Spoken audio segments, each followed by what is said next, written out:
آپ کو معلوم ہے یہاں انبیاء کے واقعات بیان ہو رہے ہیں. سورت کا نام ہی سورہ انبیاء ہے. تو انبیاء میں جو قدر مشترک چیز جو بیان ہو رہی ہے سورہ ہود میں، سورہ اعراف میں جو انبیاء کا تذکرہ ہوا، اس میں انبیاء کرام کی دعوت کا تذکرہ ہوا کہ انہوں نے قوم کو بلایا، پھر قوم نے کیا جواب دیا، پھر پیغمبر نے کیا جواب دیا، پھر اس جواب کا جواب کیا دیا قوم نے. وہاں پیغمبروں اور قوموں کے درمیان جو بھی ان کی بات چیت تھی اس کا قرآن نے تذکرہ کیا ہے. لیکن سورہ انبیاء میں پیغمبروں کے اللہ کے ساتھ جو معاملات تھے، کیسے کیسے مصیبتوں میں پیغمبروں نے اللہ کو پکارا، اس کا تذکرہ ہے، تاکہ یہ مضمون ثابت ہو کہ مصیبت میں صرف اور صرف اللہ کو پکارا جائے گا. تمام پیغمبروں نے مشکلات میں اللہ کو پکارا ہے اور اللہ نے ان کی مشکلات کو دور کیا ہے. تو اس حوالے سے یہ سورت قرآن کی دوسری سورتوں سے ممتاز ہے. دوبارہ مختصر بتاتا ہوں، دوسری صورتوں میں کیا ہے؟ انبیاء کی دعوت، کہ پیغمبروں نے قوم کو کیسے دعوت دی اور قوم نے جواب میں کیا کہا اور پھر قوم کا انجام کیا ہوا. جبکہ سورہ انبیاء میں جو پیغمبروں کا تذکرہ ہے کہ ان پیغمبروں کا اللہ کے ساتھ کیا معاملہ تھا. ہاں یہاں دعوت کا بھی تذکرہ ہے، لیکن دعوت کا تذکرہ کم ہے. وَنُوحًا إِذْ نَادَىٰ مِن قَبْلُ، اور نوح کا تذکرہ بھی کیجئے جب انہوں نے پہلے پکارا، یعنی ابراہیم سے بھی پہلے، کیونکہ اس سے پہلے حضرت ابراہیم کا تذکرہ گزرا ہے. فَاسْتَجَبْنَا لَهُ، ہم نے نوح کی پکار کو سنا. 950 سال نوح علیہ السلام نے دعوت دی اور سخت اذیت دی گئی نوح علیہ السلام کو. 1000 سال کا عرصہ کوئی کم نہیں ہوتا. تو اللہ کہتے ہیں پھر بالآخر ہم نے نوح کی پکار کو سنا. فَنَجَّيْنَاهُ، ہم نے نوح کو بھی نجات دی، وَأَهْلَهُ، اور ان کے اہل و عیال کو بھی، مِنَ الْكَرْبِ الْعَظِيمِ، بہت بڑی تکلیف سے. اس سے پتہ چلتا ہے کہ قوم کی طرف سے جو مخالفت تھی وہ تھوڑی نہیں تھی، بہت بڑی مخالفت تھی. اور اس سے بھی پتہ چلتا ہے کہ اللہ دعا قبول کرتا ہے، لیکن بعض دفعہ دیر ہوتی ہے. ایک مقولہ ہے نا کہ اللہ کے ہاں دیر ہے اندھیر نہیں ہے. تو نوح علیہ السلام تو کب سے دعائیں مانگ رہے ہوں گے، لیکن 950 سال کے بعد جا کے اللہ نے نوح علیہ السلام کو اس بدبخت قوم سے اللہ نے نجات دی. وَنَصَّرْنَاهُ مِنَ الْقَوْمِ الَّذِينَ كَذَّبُوا بِآيَاتِنَا، اور ہم نے مدد کی نوح کی اس ایسی قوم سے جو ہماری آیتوں کو جس نے جھٹلایا تھا. انہم کانوا قوم سوء، اللہ کہتے ہیں واقعی بڑی بری قوم تھی. فاغرقناہم اجمعین، ہم نے ساری قوم کو تباہ و برباد کر دیا، غرق کر دیا. وداؤد وسلیمان، اور اے نبی آپ داؤد اور سلیمان کا بھی تذکرہ کیجئے. اذ یحکمان فی الحرث، جب وہ دونوں ایک کھیتی کے بارے میں فیصلہ کر رہے تھے. احادیث میں روایات میں اس کی تفصیل ہے، وہ یہ ہے کہ داؤد علیہ السلام بادشاہ تھے، سلیمان علیہ السلام آپ کے بیٹے اور جانشین تھے، ولی عہد تھے.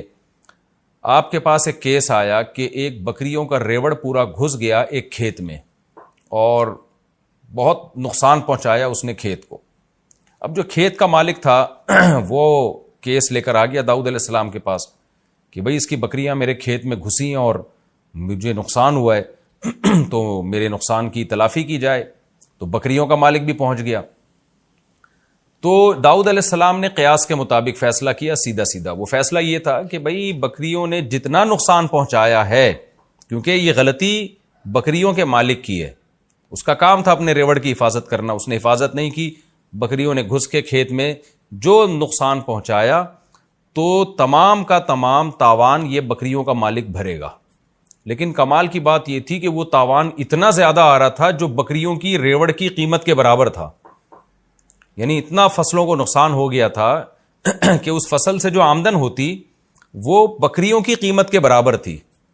لہذا طے یہ ہوا کہ سلیمان حضرت داؤد نے یہ طے کیا کہ بھئی اب پوری بکریاں ہی اٹھا کے اس کو دے دی جائیں، یعنی ریوڑ پورا ہی اس کو دے دیا جائے. یعنی ظاہر اب قیمت دو یا بکریاں دے دو، بات ایک ہی ہے. تو اب یہ فیصلہ 100% انصاف پر مبنی تھا، لیکن اس میں بکریوں کے مالک کا نقصان بہت زیادہ تھا. بکریوں کے مالک کا اس میں بہت زیادہ نقصان تھا کہ اس کا پورا ریوڑ ہی جا رہا ہے. تو حضرت سلیمان علیہ السلام نے صلح کا راستہ اختیار کیا. انہوں نے فرمایا کہ نہیں، ہمارا مقصد یہ ہے کہ ہم جو کھیت کا مالک ہے اس کے نقصان کی تلافی بھی ہو. اصل مقصد تو یہ ہے، بکریوں کے مالک کو نقصان پہنچانا ہمارا مقصد نہیں ہے، بلکہ ہمارا بنیادی مقصد یہ ہے کہ جو کھیت میں جو نقصان ہوا ہے کسان کا یا زمیندار کا، وہ اس نقصان کی تلافی ہو جائے. کس طرح سے ہو، یہ تلافی کرے بکریوں کا مالک. تو اس کی تلافی کا آسان راستہ یہ ہے کہ یہ کھیت حوالے کیے جائے بکریوں کے مالک کو، کہ بکریوں کا جو مالک ہے نا وہ اس کھیت میں زراعت کرے گا اور کھیت کو اس حالت پہ لوٹائے گا جس حالت پہ نقصان سے پہلے تھا، اور اس دوران یہ تمام بکریاں یہ کھیت کے مالک کے پاس رہیں گی، اور کھیت کا مالک ان بکریوں سے فائدہ اٹھائے گا، اس کا دودھ استعمال کرے گا، اور ظاہر دودھ ہی استعمال ہو سکتا ہے۔ یعنی جب تک یہ کھیت اپنی پہلی حالت پہ بحال نہیں ہو جاتا، اس وقت تک کھیت کا مالک جو گزارا کرے گا وہ بکریوں کے دودھ سے کرے گا۔ اس کو کہتے ہیں سلو۔ سلو کا مطلب ہوتا ہے کہ آپ قانون کے مطابق فیصلہ نہ کریں بلکہ دو فریقوں میں کمپرومائز کا راستہ اختیار کریں آپ۔ تو جو بھی جج ہو یا قاضی ہو، اچھا جج، اچھا قاضی، اچھا فیصلہ کرنے والا وہی ہوتا ہے کہ وہ دونوں فریقوں کو کسی ایسی درمیانی بات پر آمادہ کر لے جس میں دونوں کا نقصان نہ ہو۔ تو داؤد علیہ السلام کا فیصلہ بھی حق پر مبنی تھا، لیکن اس میں بکریوں کے مالک کا نقصان بہت ہو رہا تھا، تو اس لیے داؤد علیہ السلام نے کیا کیا، سلیمان علیہ السلام نے صلح کا راستہ اختیار کیا کہ بھئی ہمارا مقصد تو یہ ہے کہ کھیت کے مالک کا جو نقصان ہوا ہے اس کی تلافی ہو جائے، تو تلافی ڈالی جائے بکریوں کے مالک کے ذمہ۔ اس سے کہا جائے بھئی تم ہمیں ویسا ہی کھیت کر کے دو جیسا پہلے تھا، اس میں تمہاری محنت لگے گی، لیکن اس محنت کے بدلے میں تمہاری بکریاں محفوظ ہو جائیں گی، تمہاری جو کئی سالوں کی کمائی ہے کہ ساری بکریاں اٹھا کے ہم کسی کو دے دیں وہ بچ جائے گی۔ تو اس پہ کھیت کے مالک بھی اس پہ راضی ہو گیا کہ ٹھیک ہے بھائی، جب تک میں بکریوں سے فائدہ اٹھاتا ہوں مجھے میرا کھیت پرانی کنڈیشن میں کر کے دے دے۔ تو یہ اس کو کہتے ہیں صلح۔ فقہ میں کتاب الصلح پورا ایک باب ہے، ہدایہ جو فقہ کی مشہور کتاب ہے، اس میں طلبہ پڑھتے ہیں کتاب الصلح۔ آج کے دور میں اس کی ایک بہترین مثال ہے ہمارے سامنے۔ ہمارے پاس بہت دفعہ یہ سوال آتا ہے کہ والد صاحب نے زندگی میں گھر بنایا تھا، اس کے اوپر ایک والد صاحب نے پورشن بنا دیا، اب کیا ہوا کہ بڑے بیٹے نے یا منجلے بیٹے نے اس پورشن کے اوپر ایک اور مکان بنا دیا جس مکان کا وہ بیٹا مالک تھا۔ اب والد کے مرنے کے بعد مسئلہ یہ کھڑا ہوتا ہے کہ زمین اور نیچے کا پورشن اس کا تو مالک والد صاحب تھے، اور جو اوپر والا پورشن ہے اس کا مالک تھا بڑا بیٹا۔ اب شریعت یہ کہتی ہے، قانون یہ کہتا ہے، مفتی جب فتویٰ دے گا تو یہ فتویٰ دے گا کہ بھائی اوپر والا پورشن جس بیٹے کا ہے، چونکہ وہ زمین کا مالک نہیں ہے، حتیٰ کہ مکان کی چھت کا بھی وہ مالک نہیں ہے جو نیچے والا مکان ہے، تو شرعی طور پر اس کی حیثیت یہ بنتی ہے کہ اوپر والے شخص نے نیچے والی زمین کو عاریتن لیا ہوا ہے، یعنی استعمال کے لیے لیا ہوا ہے۔ بھائی میں آپ کو اپنی بائک دیتا ہوں استعمال کے لیے، میں آپ کو اپنی گاڑی دیتا ہوں استعمال کے لیے، تو جو اپنی کوئی بھی چیز استعمال کے لیے کسی کو دیتا ہے اسے ہر وقت حق ہوتا ہے کہ وہ اپنی چیز واپس لے لے، چاہے وہ 100 سال کے لیے بھی دے، لیکن عاریتن دیا ہے نا تو حق ہے۔ میں آپ کو اپنی گاڑی دیتا ہوں استعمال کے لیے، بائک دیتا ہوں، میں کہتا ہوں جی میں نے آپ کو 20 سال کے لیے دی ہے، لیکن کل میرا دماغ گھوم جاتا ہے، میں کہتا ہوں جی واپس کرو، مجھے نہیں، یہ تو کیونکہ ایک تبرع ہے نا، احسان ہے، تو جب چاہیں آپ اپنی زمین واپس لے لیں، اپنی گاڑی واپس لے لیں۔ تو جیسے آپ کسی کو سواری کے لیے اپنی گاڑی دیتے ہیں تو عاریتن آپ کسی کو اپنی زمین بھی دے سکتے ہیں کہ بھئی یہ میری زمین ہے، اس پہ چاہو اپنا گھر بنا لو۔ اب کسی شخص نے آپ کی زمین پہ اپنا گھر بنا لیا تو آپ کو شریعت ہر وقت یہ حق دیتی ہے کہ آپ کسی بھی وقت اس سے کہہ سکتے ہو مجھے اپنی زمین چاہیے اور یہ مکان خالی، یعنی گھر توڑ کے لے جاؤ، بڑا ملبہ اٹھاؤ یہاں سے، یہ شرعی طور پہ حق ہے۔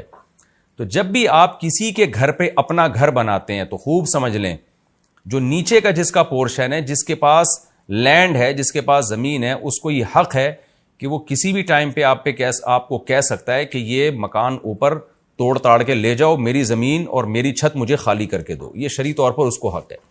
اب جب وراثت میں ہمارے پاس اس طرح کا مسئلہ آتا ہے تو ہم جواب لکھتے ہیں، وہ یہی اکثر مفتیان کرام جواب لکھتے ہیں کہ بھئی یہ جو اوپر والا جس نے پورشن بنایا ہے نا، اب نیچے والے وارثین اگر چاہتے ہیں کہ وہ یہ آرڈر دے دیں اوپر والے کو کہ بھئی یہ ہماری چھت خالی کرو اور یہ تم نے جو بنایا تھا یہ توڑ کے واپس لے جاؤ، تو ان کو یہ حق ہے۔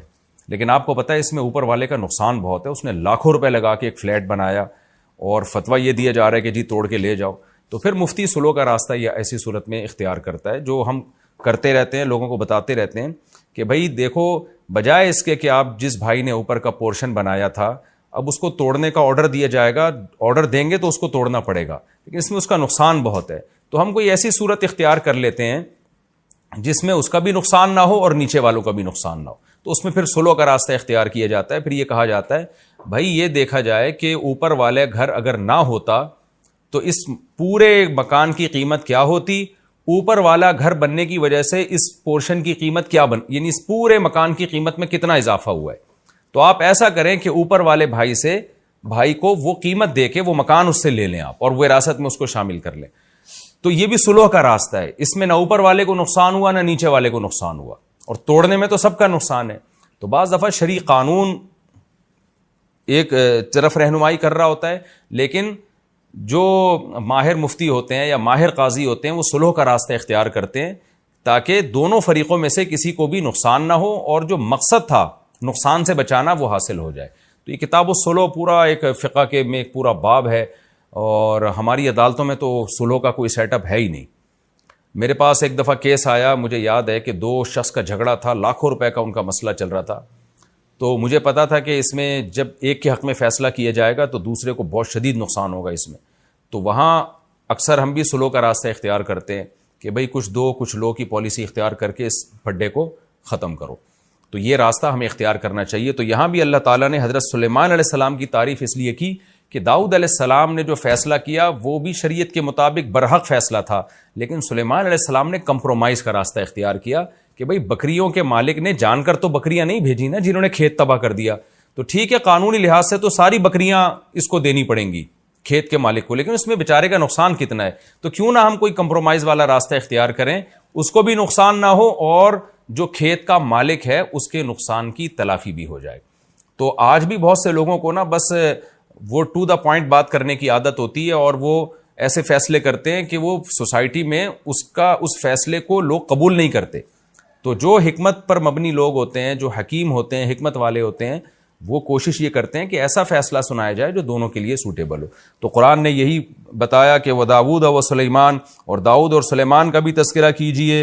اِذْ يَحْكُمَانِ فِي الْحَرْثِ، جب دونوں ایک کھیتی کے بارے میں فیصلہ کر رہے تھے. اِذْ نَفَشَتْ فِيهِ غَنَمُ الْقَوْمِ، جب قوم کی بکریاں اس میں، یعنی قوم سے مراد لوگوں کی بکریاں، کوئی خاص فرد تھا وہ مراد ہے، یعنی وہ ایک قوم ہی کا فرد تھا نا، وہ ان کی بکریوں کا ریوڑ اس میں گھس گیا. وَكُنَّا لِحُكْمِهِمْ شَاهِدِينَ، اور ہم سلیمان اور داؤد کے فیصلے کو دیکھ رہے تھے کون اس میں کیا فیصلہ کرتا ہے. فَفَهَّمْنَاهَا سلیمان، ہم نے سلیمان کو سکھا دیا، وہ سلیمان کے دل میں ہم نے ڈال دیا کہ اس طرح سے کرنا ہے. تو اللہ حضرت سلیمان کی تعریف اور یہ اس صلح کے راستے کی تعریف اللہ تعالیٰ اس لیے کر رہے ہیں تاکہ اس امت کی رہنمائی ہو کہ امت بھی ہمیشہ صلح کے راستے کو اختیار کرے، صرف فیصلے تھوپنے والا کام نہ کرے. وَكُلًّا آتَيْنَا حُكْمًا وَعِلْمًا، اللہ کہتے ہیں اب ایسا نہ ہو کہ داؤد کی تمہاری نظر میں ویلیو کم ہو جائے کہ داؤد علیہ السلام کو تو پتہ نہیں تھا، سلیمان کو پتہ چل گیا. اللہ کہتے ہیں نہ، ہم نے دونوں کو حکمت اور علم دیا تھا، داؤد کو بھی سلیمان کو بھی. لیکن بعض دفعہ ایسے ہوتا ہے کہ اسپیسیفک کسی خاص واقعے میں کسی کی توجہ چلی جاتی ہے، کسی کی نہیں جاتی. تو اللہ کہتے ہیں داؤد بھی حکمت والے اور علم والے تھے، سلیمان بھی حکمت والے اور علم والے، لیکن اس واقعے میں ہم نے سلیمان کو زیادہ سیدھے راستے کی طرف رہنمائی کی. وَسَخَّرْنَا مَعَ دَاوُودَ الْجِبَالَ، اور ہم نے داؤد کے ساتھ پہاڑوں کو مسخر کر دیا. اچھا، اس پچھلے واقعے میں ایک سبق یہ بھی ملتا ہے کہ قرآن کہتا ہے کہ ہم نے سلیمان کو زیادہ اچھا سمجھایا، لیکن پھر قرآن داؤد علیہ السلام کی توہین سے بھی ہمیں بچا رہا ہے کہ تم یہ نہ سمجھو کہ داؤد کے پاس علم اور حکمت نہیں تھا، وہ بھی بڑے حکمت والے اور علم والے تھے. اس میں بھی اس طرف اشارہ ہے کہ بعض دفعہ ایک کم درجے کا شخص، اس کی توجہ کسی اچھے فیصلے کی طرف چلی جاتی، اور جو زیادہ ذہین ہوتا ہے، زیادہ علم والا ہوتا ہے، اس کی توجہ نہیں جاتی. تو اس سے یہ ثابت نہیں ہو جاتا کہ جس کے دماغ میں اچھا خیال آیا وہ ہر لحاظ سے پہلے سے برتر ہے. بعض دفعہ ہوتا ہے کہ آپ زیادہ ذہین ہیں اور دوسرا کم درجے کا ذہین ہے، لیکن اس کم درجے کے ذہین کی توجہ چلی گئی اور آپ کی توجہ نہیں گئی. تو اس سے اس کم درجے والے کو یہ نہیں سمجھنا چاہیے کہ جی میں بہت ذہین ہوں یا میرے پاس علم زیادہ ہے. یہ جزیات ایسی ہیں کہ احیاناً اس طرح ہو جاتا ہے کہ ایک کم علم والے کی توجہ چلی جاتی ہے، زیادہ علم والے کی توجہ نہیں جاتی. وَسَخَّرْنَا مَعَ دَاوُودَ الْجِبَالَ، اللہ کہتے اور ہم نے داؤد کے ساتھ مسخر کر دیا تھا پہاڑوں کو. یسبحنا، کیسے مسخر کیا کہ پہاڑ بھی تسبیح بیان کیا کرتے تھے. دوسرے مقام پہ ہے نا قرآن میں یا جبال اوبی معہ والطیر، اے پہاڑوں تم بھی داؤد کے ساتھ اللہ کی حمد و ثنا کرو، اور اے پرندوں تم بھی کرو. تو پہاڑ بھی تسبیح بیان کرتے تھے. دیکھیں قرآن سے پتہ چلتا ہے کہ اس کائنات کی ہر چیز اللہ کی تسبیح بیان کرتی ہے. سورہ نور میں ہے وَإِن مِّن شَيْءٍ إِلَّا يُسَبِّحُ بِحَمْدِهِ، ہر چیز اللہ کی تسبیح بیان کرتی ہے. تو سوال پیدا ہوتا ہے کہ جب ہر چیز تسبیح بیان کرتی ہے تو یہاں داؤد علیہ السلام کی کیا خصوصیت ہوئی کہ ہم نے پہاڑوں کو مسخر کیا اور وہ بھی تسبیح کرتے تھے؟ تو اس سے صاف پتہ چلتا ہے کہ ویسے تو ہر چیز بزبان حال اللہ کی تعریف کر رہی ہے، لیکن جو داؤد علیہ السلام کا معجزہ تھا وہ یہ تھا کہ باقاعدہ سبحان اللہ الحمدللہ کی پہاڑوں سے آوازیں آیا کرتی تھی. یہ معجزہ تھا داؤد علیہ السلام کا کہ داؤد علیہ السلام جب زبور تلاوت کرتے یا اللہ کی حمد و ثنا کرتے تو پہاڑوں سے بھی لا الہ الا اللہ کی اور پرندوں سے بھی لا الہ الا اللہ کی آوازیں آنا شروع ہو جایا کرتی تھی. وَكُنَّا فَاعِلِينَ، اللہ کہتے ہیں اور یہ سارے کام ہم کر رہے تھے. یہ بھی ایک اشکال کا جواب ہے کہ پہاڑ کیسے اللہ کی تسبیح بیان کر رہے ہیں، پرندے کیسے کر رہے ہیں؟ تو اللہ کہتے ہیں پرندہ نہیں کر سکتا زبان کے ذریعے کہ وہ زبان انسان کی سمجھ میں آئے، پہاڑ نہیں بول سکتا، لیکن یہ سارے کام ہم کر رہے تھے.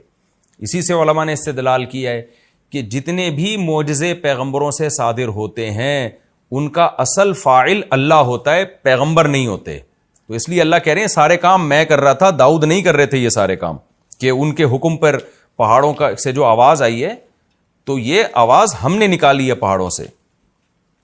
وَعَلَّمْنَاهُ صَنْعَةَ لَبُوسٍ لَكُمْ، اللہ کہتے ہیں ہم نے داؤد کو سکھایا صنعۃ لبوس. لبوس کی تشریح میں کر چکا ہوں ترجمے میں. زرہیں جو جنگی لباس ہوتے ہیں نا، سر سے پاؤں تک انسان لوہے کا لباس پہن کے وہ ڈھک جاتا ہے، پھر دشمن کے لیے آپ کو تلوار تیر کے ذریعے نقصان پہنچانا بہت مشکل ہوتا ہے.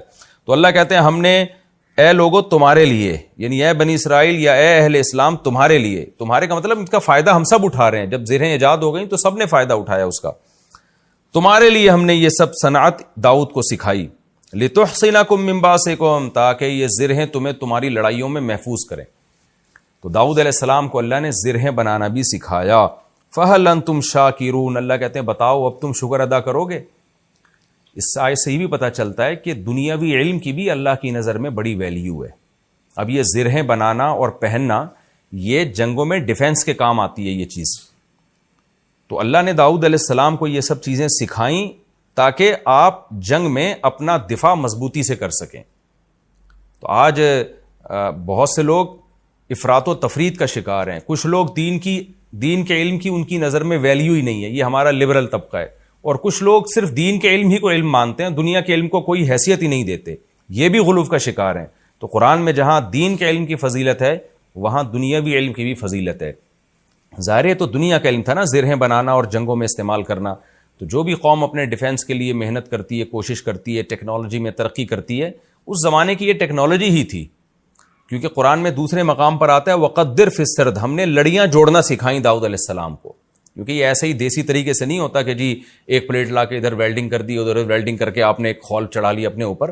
بازو ہیں آپ کے، جوائنٹس ہیں آپ کے، اس کو موو کرنا ہے. یہ تو قدر فی السردی، اللہ کہتے ہیں ہم نے ان کو لڑیوں کو جوڑنا سکھایا داؤد علیہ السلام کو. تو اس طرح سے انہوں نے زرہیں بنائی تاکہ جنگوں میں ہمارے کام آئیں. آگے اللہ فرماتے ہیں وَلِي سُلَيْمَانَ الرِّيحَ، اور ہم نے سلیمان کے لیے ہوا کو مسخر کر دیا عاصفۃً، بڑی طوفانی ہوا تھی. اچھا قرآن میں ایک جگہ آتا ہے کہ رخاء، نرم ہوا تھی، اور ایک جگہ آتا ہے تیز ہوا تھی، عاصفہ تیز ہوا. تو علماء نے تطبیق دی ہے کہ وہ رفتار کے لحاظ سے تیز تھی لیکن اسموتھ ہونے کے اعتبار سے وہ نرم تھی. کیونکہ تیز ہوا ہلا دیتی ہے انسان کو، ڈرا دیتی ہے انسان کو، اٹک پٹک کر دیتی ہے. تو اسپیڈ کے لحاظ سے تیز تھی، اتنی تیز کہ مہینوں کا سفر دنوں میں ہونا شروع ہو گیا. اور لیکن نرم اتنی کہ جیسے ہم جہاز میں جب سفر کرتے ہیں نا تو کیسے اسپیڈ کے ساتھ جا رہا ہوتا ہے لیکن کوئی جھٹکے نہیں آتے، کوئی انسان ہلتا جلتا نہیں ہے اس میں. تو اس لحاظ سے وہ ہوا نرم تھی سلیمان علیہ السلام کے لیے. تجری بامرہ الی الارض التی بارکنا فیہا، یہ ہوائیں چلتی تھیں سلیمان کے حکم سے اس زمین کی طرف جس زمین میں ہم نے برکت رکھی ہے، یعنی ارض شام، بیت المقدس.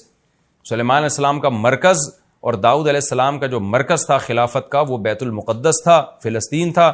وہاں سے آپ پوری دنیا میں ٹریولنگ کرتے تھے تو اس کے لیے آپ کو ایک تخت اللہ نے دیا جو ہوا میں اڑتا تھا، اور ہوائیں پوری فوج کو اور جنات شیاطین کو لے کے جہاں چاہتی بہت اس رفتار کے ساتھ وہ ہوائیں آپ کے تخت کو پہنچا دیا کرتی تھی.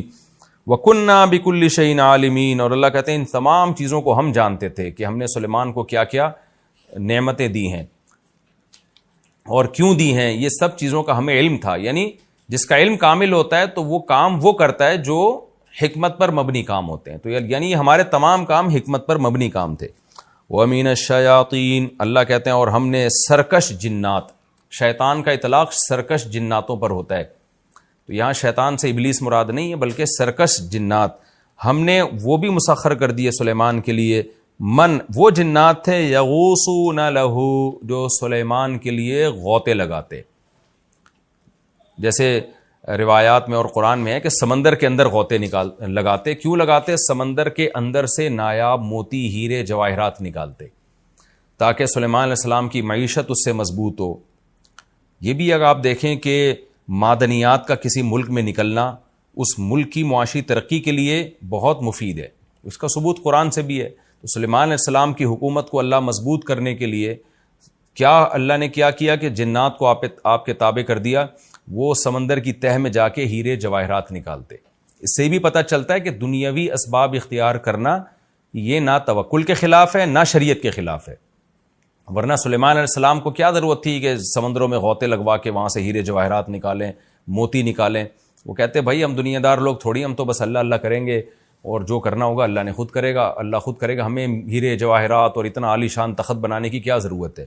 لیکن ایک اسٹیبل گورنمنٹ تھی سلیمان علیہ السلام کی، ایک زبردست حکومت تھی اور اللہ نے آپ کو مشن دیا تھا کہ پوری دنیا میں آپ نے اس حکومت کو قائم کرنا ہے. تو اس کے لیے اللہ نے آپ کو اسباب اور وسائل دیے. آگے اللہ فرماتے ہیں وَيَعْمَلُونَ عَمَلًا دُونَ ذَلِكَ اور اس کے علاوہ بھی بہت سارے اعمال یہ شیاطین کیا کرتے تھے. دوسرے مقام پہ آتا ہے، وہ جب ہم وہاں پہنچیں گے تو وہاں میں اس کا تفصیلی تذکرہ کروں گا کہ وہ جنات سلیمان علیہ السلام کی جو فوجیں تھیں نا ان کے لیے بڑے بڑے دیگڑے بنایا کرتے تھے تاکہ وہ فوجی بیرکوں میں جا کے اس میں کھانا کھائیں. تو اتنے بڑے بڑے برتن بنایا کرتے تھے اور قلعے بنایا کرتے تھے اور وتماثیل وجفان کالجواب وقدور الراسیات. تو ایسے بہت سارے کام، بڑی بڑی عمارتیں بنایا کرتے تھے ان کے لیے. تو بہت سارے کام جو انسانوں کے لیے بنانا بہت مشکل تھا تو جنات کے ذریعے سلیمان علیہ السلام وہ کام کیا کرتے تھے. آگے اللہ فرماتے ہیں وَكُنَّا لَهُمْ حَافِظِينَ سوال پیدا ہوتا ہے اتنے بڑے بڑے سرکش جنات سلیمان کے تابع کیسے ہو گئے؟ ظاہر ہے جو جن سمندر میں گھس کے اس کی تہ سے موتی نکال کے لا رہا ہے اور بڑے بڑے پہاڑوں پہ پتھروں کو لے کے جا رہا ہے تو انسان کو بھی بڑا نقصان پہنچا سکتا ہے اور انسان کے تابع کیوں بنے گا؟ اس کا اللہ نے جواب دیا وَكُنَّا لَهُمْ حَافِظِينَ ان جنات کی حفاظت ہم کر رہے تھے. حفاظت کا مطلب پہرا ہم دے رہے تھے کہ وہ سرکش نہ ہونے پائیں. اس سے پتہ چلتا ہے کہ آج کے عاملین جو کہتے ہیں نا ہم نے جناتوں کو تابع کیا ہوا، یہ جھوٹ بولتے ہیں. جنات کو تو اللہ نے تابع کیا تھا، سلیمان علیہ السلام کے لیے مسخر کیا. تو تبھی تو قرآن اشکال کا جواب دے رہا ہے کہ اتنے پاورفل جنات انسان کے فرما بردار کیسے بن گئے؟ تو اللہ کہتے ہیں وہ خود تھوڑی بنے، کننا لہم حافظین ہم حفاظت کر رہے تھے ان کی، ہم نے ان کو ہلنے نہیں دیا، سلیمان کا روب ان کے اوپر ڈال دیا. تو آج کے عامل نہ تو سلیمان علیہ السلام ہیں نہ یہ اتنے پاورفل ہیں کہ یہ جنات کو اپنے قابو میں لیں. حقیقت یہ ہے کہ جنات نے ان کو اپنے قابو میں لیا ہوا ہوتا ہے اور پھر ان سے الٹے الٹے کام جنات کروا رہے ہوتے ہیں. وَأَيُّوبَ إِذْ نَادَىٰ رَبَّهُ اللہ کہتے ہیں ایوب کا بھی تذکرہ کیجئے، ان کی بھی پکار ہم نے سنی. اِذْ نَادَىٰ رَبَّهُ جب انہوں نے اپنے رب کو پکارا، اَنِّي مَسَّنِيَ الضُّرُّ اے اللہ مجھے بیماری پہنچی ہے، وَأَنْتَ أَرْحَمُ الرَّاحِمِينَ تو رحم کرنے والوں میں سب سے زیادہ رحم کرنے والا ہے. دیکھیں ایوب علیہ السلام کئی سال کسی خطرناک اور تکلیف دہ بیماری میں پڑے رہے. وہ بیماری کیا تھی اس کا ہمیں حدیث میں تذکرہ نہیں ملتا، جو بھی تھی لیکن تکلیف دہ بیماری تھی. اسی بیماری میں کہا جاتا ہے کہ ایک وبا پھیلی جس میں ایوب علیہ السلام کے اہل و عیال کا بھی انتقال ہو گیا. آپ کو اللہ نے خوب اولاد دی تھی، ساری اولاد اسی وبا میں، یا تو وبا تھی کہ سارے اہل خانہ اس کی لپیٹ میں آئے، یا وبا نہیں تھی ویسے ہی کوئی بیماری کی وجہ سے سارے اہل و عیال کا انتقال ہو گیا. صرف آپ کی ایک زوجہ بچی تھی جنہوں نے آپ کی بڑی خدمت کی. جیسے کہ سورہ سعد میں آتا ہے کہ حضرت ایوب حدیث میں بھی اس کی تفصیل ہے کہ ایوب علیہ السلام کی زوجہ نے بہت صبر کیا اپنے شوہر کی بیماری پہ، کئی سال اپنے شوہر کی خدمت کرتی رہیں. لیکن ایوب علیہ السلام چونکہ اتنا عرصہ بیمار تھے، جب انسان بیمار ہوتا ہے اس کی طبیعت میں تھوڑا سا چڑچڑا پن پیدا ہو جاتا ہے. تو ان کی زوجہ سے ایک دن آپ کی خدمت میں کچھ کوتاہی ہوئی.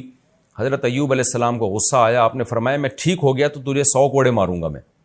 لیکن بعد میں آپ کو ندامت ہوئی کہ بھئی یہ میری بیوی تو بڑی نیک ہے، اس نے بیماری میں اتنی خدمت کی ہے.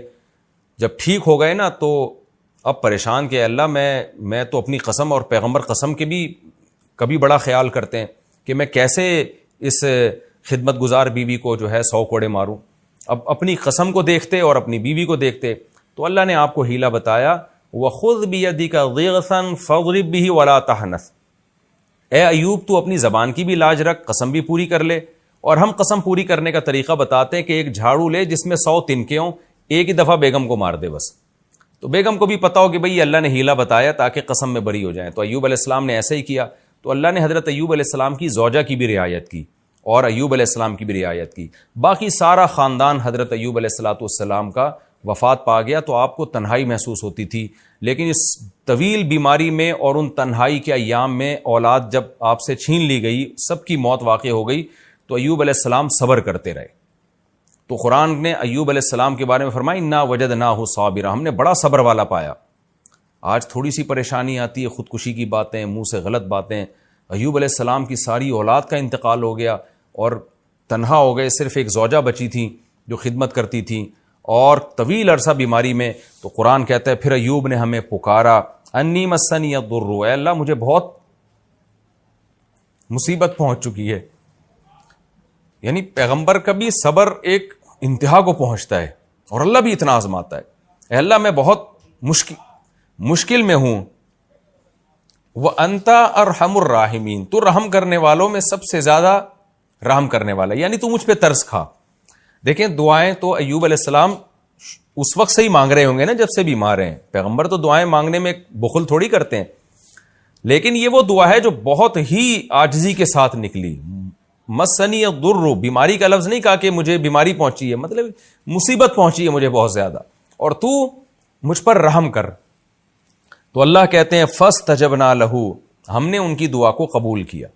اللہ چاہتے پہلے دن قبول کر لیتے, لیکن اللہ اپنے نیک بندوں کو بعض دفعہ طویل آزمائش میں ڈالتے ہیں اور پھر اللہ ان کی دعاؤں سے اس آزمائش کو دور کرتے ہیں. اللہ فرماتے ہیں فاستجبنا لہ, ہم نے ایوب کی دعا کو قبول کیا. فکشفنا ما به من ضر, جو مصیبت ان کو پہنچی تھی وہ ہم نے ان سے دور کر دی. کشف کا معنی جیسے بادل چھٹ جاتے ہیں نا, تو کشف کا معنی ایسے کھول دینا. وَآتَيْنَاهُ أَهْلَهُ, اور ہم نے ان کو ان کا اہل لوٹا دیا, یعنی گھر والے لوٹا دیے. وَمِثْلَهُمْ مَعَهُمْ, اور ان گھر والوں جتنے اور زیادہ. اب اس کی دو تفسیریں کی گئی ہیں کہ اس آیت کا کیا مطلب ہے. ایک مطلب تو یہ بیان کیا گیا ہے کہ جو گھر والے ان کے انتقال کر گئے تھے, جو اولاد ان کی دنیا سے چلی گئی تھی, اللہ نے ان کو دوبارہ زندہ کر دیا اور اس جیسی مزید اولاد دے دی اللہ نے. یعنی آپ کی نسل میں اللہ نے ڈبل اضافہ کر دیا تاکہ اور آپ کا گھر آباد ہو جائے اور آپ کو اولاد مل جائے. تو یہ بھی مطلب بیان کیا گیا, لیکن زیادہ راجح مطلب دوسرا ہے. وہ یہ ہے کہ اللہ نے آپ کو, جو بچے مر گئے تھے ظاہر ہے وہ تو مر گئے, اللہ کا قاعدہ یہی ہے کہ جو موت جس کو آ جاتی ہے اللہ دوبارہ زندہ نہیں کرتے, لیکن ایوب علیہ السلام کی تنہائی دور کرنے کے لیے اللہ نے بہت جلدی آپ کو اتنی ہی اولاد اور دے دی. وَمِثْلَهُمْ مَعَهُمْ, اور ان جیسی مزید دے دی. یعنی پہلے جتنے آپ کی اولاد تھی اب اس سے ڈبل اولاد اللہ نے آپ کو دے دی. تو یہ بھی اللہ کی بہت بڑی نعمت.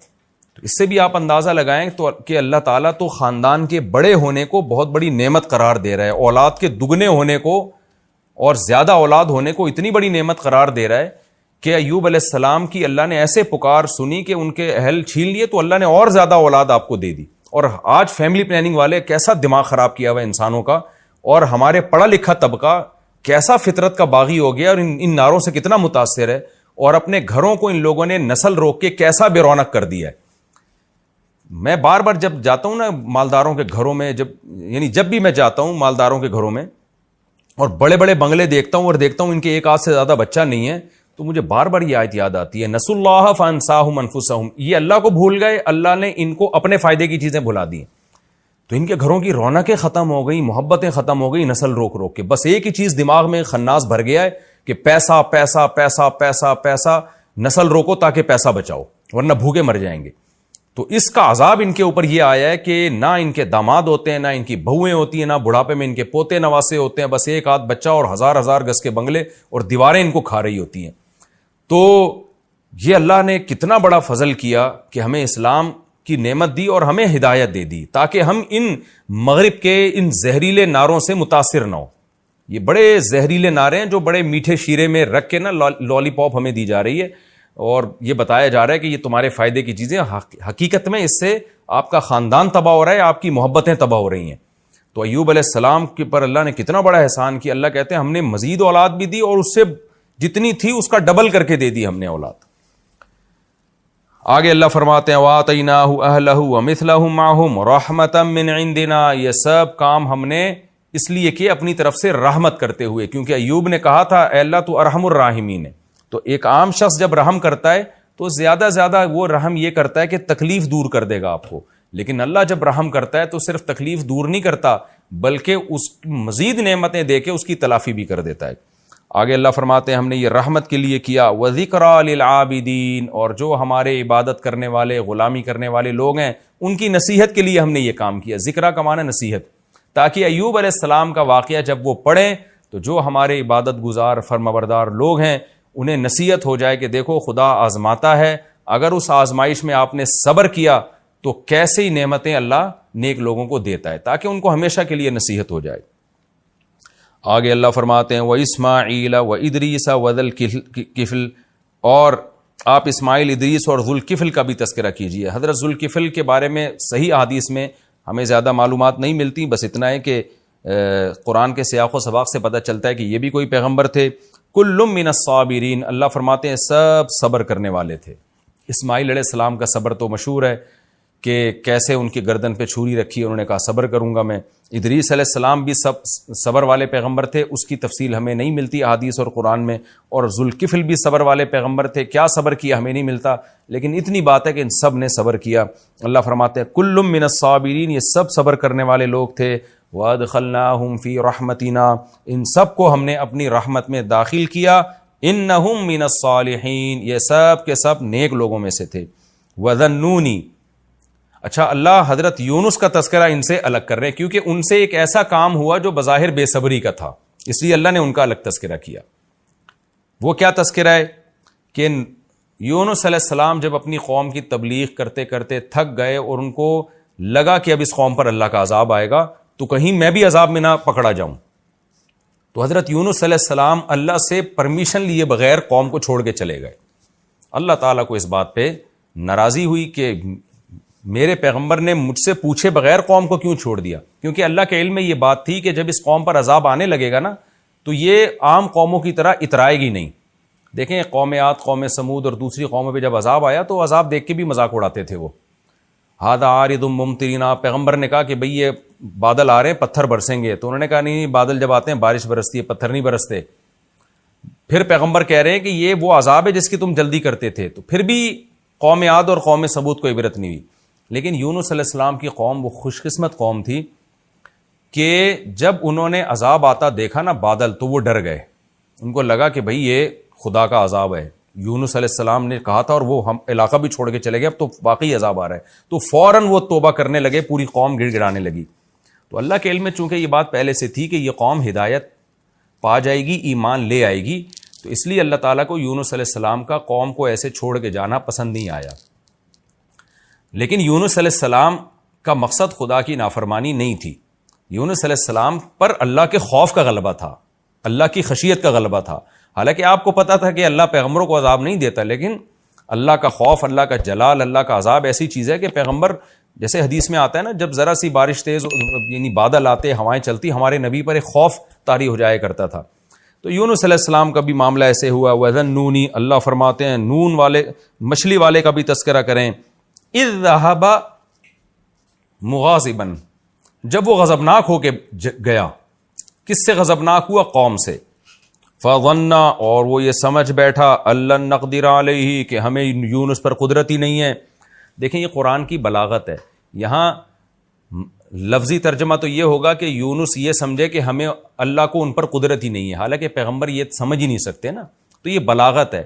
یہ ہم عام محاوروں میں بھی استعمال کرتے ہیں کہ جب کوئی شخص یہ سمجھتا ہے نا کہ فلاں مجھے عذاب ہی نہیں دے گا، تکلیف ہی نہیں دے گا، تو ہم کہتے ہیں کہ یہ سمجھتا ہے کہ گویا اس کو اس پہ قدرت ہی نہیں ہے.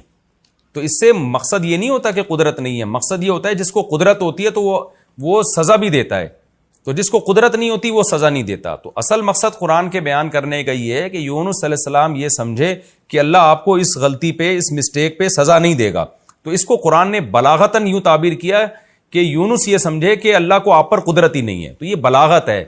بلاغت کہتے ہیں کہ کون الکلامی مطابقا لمقتضی الحال، یعنی جو حالت تقاضا کر رہی ہے نا کلام بالکل اس کے مطابق لے کر آنا. تو اس میں بعض دفعہ ایسا کلام لایا جاتا ہے جس سے حقیقت مراد نہیں ہوتی، مجاز مراد ہوتا ہے. اس کی بہت ساری مثالیں ہمیں ملتی ہیں. ہم بات بات پہ کہتے ہیں میں تمہاری ٹانگیں توڑ دوں گا، میں تمہیں مار دوں گا، حالانکہ اس سے حقیقت مراد نہیں ہوتی. اور حدیث میں بھی یہ ملتا ہے. نبی صلی اللہ علیہ وسلم نے بعض دفعہ صحابی سے فرمایا ثقلت کا امک، تمہاری ماں تمہیں روئے، تم کیسا کام کر رہے ہو، یعنی تم گم ہو جاؤ اور تمہاری ماں تمہیں روئے. حالانکہ نبی کسی کو بد دعا نہیں دے سکتے کہ تم گم ہو جاؤ اور تمہاری ماں تمہیں یاد کر کر کے روئے. تو یہ محاورے ہوتے ہیں، اس سے حقیقت مراد نہیں ہوتی. یہاں ہر کلام میں ہوتے ہیں یہ. تو قرآن بھی چونکہ عربی زبان میں نازل ہوا تو وہی محاورے اس میں استعمال ہوئے جو عربی میں استعمال ہوتے تھے. تو قرآن کہتا ہے فَظَنَّ أَن لَّن نَّقْدِرَ عَلَيْهِ، یونس یہ سمجھے کہ ہمیں یونس پر قدرت ہی نہیں ہے اور ہماری پکڑ سے وہ بچ نکلیں گے. حالانکہ ایسا نہیں ہے، لیکن بچ نہ نکلے اور بالآخر مچھلی کے پیٹ میں چلے گئے. فَنَادَىٰ فِي الظُّلُمَاتِ، اندھیروں میں پھر یونس نے ہمیں پکارا. یونس علیہ السلام جب فرار ہوئے نا اور سمندر کے راستے کشتی میں بیٹھے تو آگے جا کے بھنور آیا اور کشتی ڈوبنے لگی. تو کشتی کے ملاح نے کہا کہ بھئی ایک شخص کو کشتی سے نکلنا پڑے گا تاکہ کشتی کا وزن ہلکا ہو، اور کوئی ایسا شخص ہے جو اپنے مالک کی پرمیشن کے بغیر آیا ہے. تو یونس علیہ السلام کو احساس ہو گیا کہ بھئی میں اللہ کی مرضی کے بغیر آیا ہوں تو یہ میرے ہی لیے ہوا ہے یہ سب کچھ. تو یونس علیہ السلام نے ارادہ کیا کہ وہ کشتی سے اتر جاتے ہیں، سمندر میں چھلانگ لگا لیتے ہیں. لیکن قوم نے کہا کہ نہیں، ہم قرآن اندازی کریں گے، اور قرآن اندازی میں حضرت یونس ہی کا نام آیا. تو یونس علیہ السلام کو کشتی سے کیسی بڑی آزمائش آپ دیکھیں، سمندر کی موجوں میں کوئی چلا جائے تو کتنی بڑی آزمائش ہے. تو یونس علیہ السلام نے سمندر میں آپ میں چھلانگ لگائی، مچھلی منہ کھول کے کھڑی ہوئی تھی، مچھلی نے آپ کو نگل کے سمندر کی تہ میں لے گئی. اب قرآن کہتا ہے کئی اندھیروں میں اللہ نے یونس علیہ السلام کو وحی نہیں کی کیا یونس تو نے غلطی کی ہے، نہ یونس علیہ السلام کو خود احساس ہو گیا. تو اس سے پتہ چلتا ہے نیک لوگوں کے ساتھ جب کوئی ایسا کام ہو رہا ہو نا جو ان کی آزمائش ہو تو ان کو احساس ہو جاتا ہے کہ ہم سے کوئی غلطی ہوئی ہے جس کی ہمیں سزا مل رہی ہے. تو یونس علیہ السلام جب اندھیروں میں گئے ہیں، یعنی ایک مچھلی کے پیٹ کا اندھیرا، سمندر کی تہ کا اندھیرا اور رات کا اندھیرا، تو یہ تمام اندھیرے مل گئے. یونس علیہ السلام نے پھر مچھلی کے پیٹ میں پکارا، ان کو احساس ہو گیا کہ مجھ سے کوئی غلطی ہوئی ہے، اور کہا کہ لا الہ الا انت، اے اللہ تیرے سوا کوئی عبادت کے لائق نہیں، یعنی میں صرف تجھی کو پکاروں گا. سبحانک، تو ہر عیب سے پاک ہے. کیا مطلب میرے ساتھ جو تو نے یہ معاملہ کیا کہ مجھے سمندر کی تہ میں پہنچا دیا، کشتی سے نکلوا دیا، تو یہ میرا قصور ہے، تیرا قصور نہیں ہے، کیونکہ تو عیب سے پاک ہے. انی کنت من الظالمین، اور ظالم میں ہی ہوں. تو یہ بھی توبہ کا ایک طریقہ ہوتا ہے کہ اپنی غلطی کا اعتراف کر لینا. اللہ فرماتے ہیں فاستجبنا لہ، ہم نے یونس کی پکار کو سنا. کتنی بڑی فضیلت ہے دعاؤں کی. آج سارا زور لوگوں نے وظیفوں پہ اور روحانی ٹوٹکوں پہ لگایا ہوا ہے، دعائیں مانگنے کا رواج ختم ہو گیا. یونس علیہ السلام نے لا الہ الا انت سبحانہ کی تسبیح نہیں پڑھی تھی وہاں بیٹھ کے، وظیفے کے طور پہ نہیں پڑھا تھا، دعا مانگی تھی اللہ سے. ایوب علیہ السلام نے اللہ سے دعا مانگی، زکریا علیہ السلام نے اللہ سے دعا مانگی. تو آج دعاؤں کو فوکس نہیں کر رہے لوگ. اللہ کہتے ہیں ہمیں پکارا، ہماری حمد و ثنا کی. فاستجبنا لہ، ہم نے یونس کی پکار کو قبول کیا. وَنَجَّيْنَاهُ مِنَ الْغَمِّ، اور جس غم میں یونس مبتلا تھے، کتنا بڑا غم، کیسا خوف، سمندر کے بیچ میں جائیں کیسا خوف ہوتا ہے. وہ اللہ کہتے ہیں ہم نے یونس کو اس غم سے نجات دی. کیسے نجات دی؟ دوسرے مقام پر آتا ہے کہ مچھلی آئی اور سمندر کے کنارے ایسے اگل دیا مچھلی نے آپ کو، اور پھر اللہ نے آپ کے قریب ایک درخت پیدا کر دیا فوراً، اس درخت کی چھاؤں میں آپ کو سکون ملا. پھر اللہ کہتے ہیں ہم نے ان کو آپ کی قوم کی طرف دوبارہ بھیجا. وَنَجَّيْنَاهُ مِنَ الْغَمِّ، اللہ کہتے ہیں ہم نے آپ کو غم سے نجات دی. وَكَذَلِكَ نُنْجِي الْمُؤْمِنِينَ، اور اسی طرح ہم ایمان والوں کو نجات دیا کرتے ہیں. کیا مطلب؟ جن کا خدا پہ ایمان ہوتا ہے. بے ایمانوں کو نہیں، بے ایمانوں کی دعائیں قبول نہیں ہوتی. آج تو ہماری دعائیں بے اثر ہو گئی ہیں. اس کی وجہ یہ ہے کہ ہمیں اللہ پر ایمان ہی ختم ہو گیا ہے. ہم تو ٹرائی کر رہے ہوتے ہیں کہ قبول ہو گئی تو ٹھیک ہے، نہیں ہوئی تو چلو مانگنے میں کیا جا رہا ہے. تو دعاؤں میں وہ جان اور وہ طاقت ہمارے ختم ہو چکی ہے. تو اللہ نے فرماتے ہیں وَكَذَلِكَ نُنْجِي الْمُؤْمِنِينَ، ہم ایمان جو ہم پر اعتماد کرتے ہیں، ایمان لاتے ہیں، اس طرح سے ہم ان کو نجات دیتے ہیں. یعنی تمام ناکامیوں کے اسباب کے ہوتے ہوئے ہم ان کو کامیاب کر دیتے ہیں. وَزَكَرِيَّا إِذْ نَادَى رَبَّهُ، اور زکریا کو بھی یاد کیجئے جب اس نے اپنے رب کو پکارا اور کیا کہا، ربی لا تذرنی فردن، اے اللہ تو مجھے اکیلا مت چھوڑ. بوڑھے ہو چکے ہیں، بال سفید ہو چکے ہیں، بیوی 90-100 سال کی، وہ بھی بڑھیا، لیکن اللہ تعالیٰ فرماتے ہیں کہ ہمیں زکریا نے پکارا، اے اللہ تو مجھے اکیلا مت چھوڑ، وَأَنْتَ خَيْرُ الْوَارِثِينَ، اور تو سب سے بہتر وارث ہے. یعنی اصل میں تو میرا وارث تو ہی ہے. وارث کا مطلب سب کے جانے کے بعد جو رہتا ہے وہ تو ہی رہتا ہے، لیکن میں چاہتا ہوں کہ دنیا کے لحاظ سے بھی میرا کوئی وارث بنے، میری کوئی اولاد بنے جو کہ باپ کی وارث ہوتی ہے. یعنی میں جو وارث چاہ رہا ہوں تو یہ مطلب نہیں ہے کہ میں تجھے وارث نہیں سمجھتا، اصل وارث تو ہی ہے، لیکن دنیا کے لحاظ سے مجھے وارث چاہیے، لہذا مجھے اکیلا مت چھوڑ. فَاسْتَجَبْنَا لَهُ، اللہ کہتے ہیں ہم نے آپ کی پکار کو سنا. وَوَهَبْنَا لَهُ يَحْيَىٰ، اور ہم نے آپ کو یحییٰ ہبہ کیے، گفٹ میں دیے. وَأَصْلَحْنَا لَهُ زَوْجًا، اور زکریا کے لیے ان کی زوجہ، زوج سے مراد ان کی بیوی ہے، اور ہو کے ضمیر حضرت زکریا کی طرف لوٹ رہی ہے. ہم نے زکریا کی زوجہ کو بھی ٹھیک کر دیا، یعنی بانجھ پنے کی اصلاح کر دی ہم نے. إِنَّهُمْ كَانُوا يُسَارِعُونَ فِي الْخَيْرَاتِ، اس لیے کہ یہ خاندان نیکیوں میں ایک دوسرے سے آگے بڑھا کرتا تھا اور ہمیں امید اور خوف کے ساتھ یدعوننا پکارا کرتا تھا، وَكَانُوا لَنَا خَاشِعِينَ، اور ہم سے ڈرا کرتا تھا. تو اس کی برکت سے اس خاندان پر ہم نے احسان کیا اور بڑھاپے میں ان کو ہم نے اولاد دی. وقت ہمارا مکمل ہو چکا ہے.